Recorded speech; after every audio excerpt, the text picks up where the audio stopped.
Наш проект задумывался как объединенное, приложение получается, где объединены все СМИ, и газеты, и все медиапроекты Сахамедиа, медиаресурсы, да.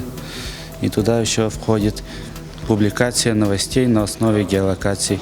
Это приложение можно распространить среди сельского населения, и они могут предложить свою новость, и на основе геолокации она публикуется, и его могут видеть только те, кто рядом. Мы решали проблему скорее репортеров, потому что на данный момент большинство интервью они записываются на диктофон. И, как нам сказали, обработка одной такой аудиодорожки, она занимает на 20% больше длины самой аудиодорожки.